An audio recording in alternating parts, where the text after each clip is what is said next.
Hi all, ഞാനിവിടെ discuss ചെയ്യാൻ പോകുന്നത് അമേരിക്കൻ ഡിപ്പോസിറ്ററി റിസീറ്റിനെ കുറിച്ചാണ്.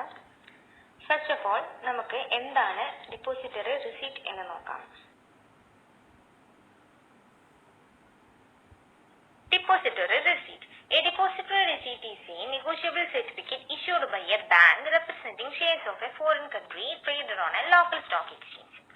എന്താണെന്ന് വെച്ചാൽ ഒരു കമ്പനി മറ്റ് രാജ്യങ്ങളിലെ സ്റ്റോക്ക് മാർക്കറ്റിൽ നിന്ന് ഫണ്ട് റേസ് ചെയ്യാൻ ഉപയോഗിക്കുന്ന ഒരു ഇൻസ്ട്രുമെന്റ് ആണ് ഡിപ്പോസിറ്ററി റെസീറ്റ്.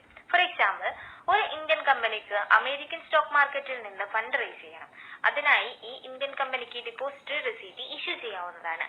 ഈ ഡിപ്പോസിറ്ററി റെസീറ്റ് അമേരിക്കൻ സ്റ്റോക്ക് മാർക്കറ്റിൽ ഇഷ്യൂ ചെയ്ത് ഇന്ത്യൻ കമ്പനിക്ക് ഫണ്ട് റേസ് ചെയ്യാവുന്നതാണ്. Then there are 4 types of DRs. First, American Depository Receipt ADR. Second one, Global Depository Receipt GDR. Third one, European Depository Receipt EDR. Then Indian Depository Receipt IDR. Then നമ്മൾ നോക്കാൻ പോകുന്നത് American depository റെസീറ്റിനെ കുറിച്ചാണ്.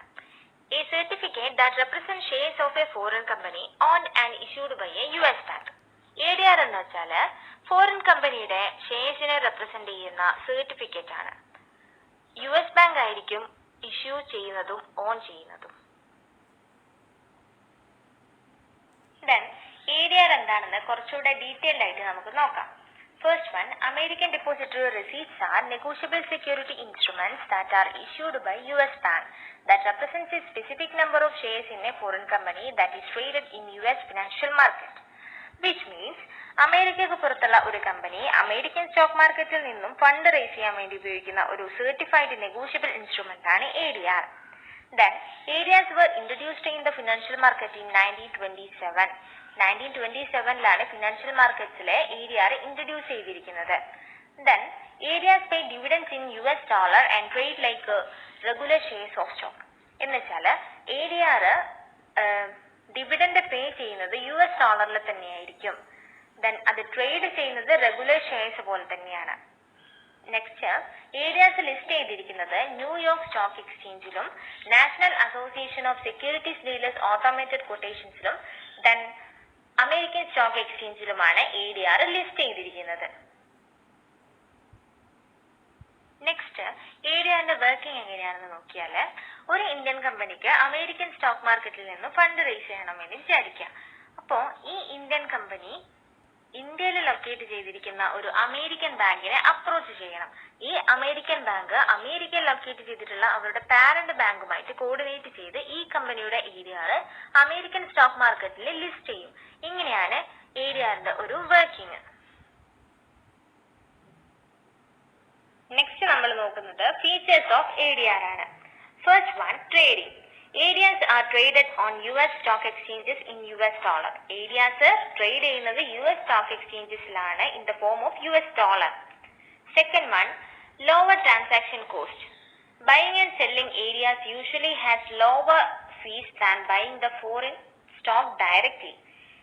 എന്നുവെച്ചാൽ foreign stock direct ആയിട്ട് purchase ചെയ്യുന്നതിനേക്കാളും lower cost ആണ് ADR sale ചെയ്യുന്നതും purchase ചെയ്യുമ്പോഴും ഉണ്ടാവാം. Third one, ownership ആണ്.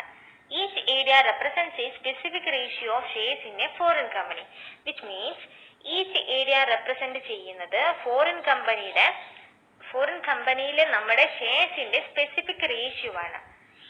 Next, fourth one, dividend.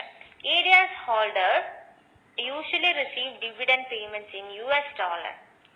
Always നമ്മൾ ഡിവിഡൻഡ് റിസീവ് ചെയ്യുക US ഡോളേഴ്സിലായിരിക്കും. Next, fees.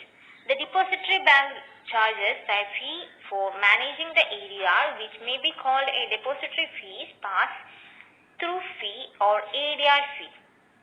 ADR മാനേജ് ചെയ്യുന്നതിന് വേണ്ടിയിട്ട് ബാങ്ക് ചാർജസ് ഈടാക്കുന്നുണ്ട്. ആ ഫീനെ പറയുന്ന പേരാണ് depository fee, pass-through fee or ADR fee. Last one, voting rights. Most ADR don't provide voting rights. Most ADRസും voting right provide ചെയ്യുന്നില്ല. അപ്പൊ ഇത്രയാണ് മെയിൻ ആയിട്ടുള്ള ADRന്റെ ഫീച്ചേഴ്സ്. നെക്സ്റ്റ് നമ്മൾ നോക്കുന്നത് advantages and disadvantages of ADR. അതിൽ അഡ്വാൻറ്റേജസിൽ first one, American investor can invest in the foreign companies which can fetch him higher return. ഒരു അമേരിക്കൻ ഇൻവെസ്റ്റർക്ക് ഫോറിൻ കമ്പനിയിൽ ഇൻവെസ്റ്റ് ചെയ്യാൻ കഴിയുന്നു, അതിലൂടെ അദ്ദേഹത്തിന് ഹയർ റിട്ടേൺ കിട്ടുന്നുണ്ട്.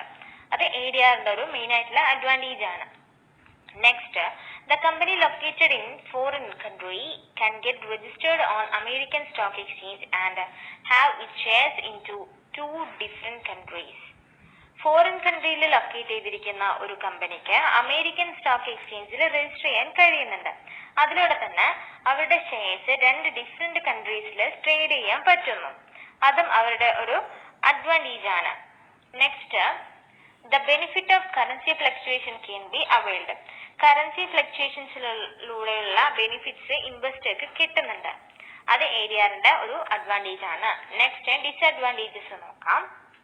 First one, they are exposed to the risk associated with foreign exchange fluctuation. Foreign exchange ഫ്ലക്ച്വേഷൻസിൽ വരുമ്പോൾ അതിലുണ്ടാകുന്ന റിസ്ക് റിട്ടേണിനെ എഫക്ട് ചെയ്യും, റിസ്ക് അസോസിയേറ്റ് ചെയ്തിരിക്കും.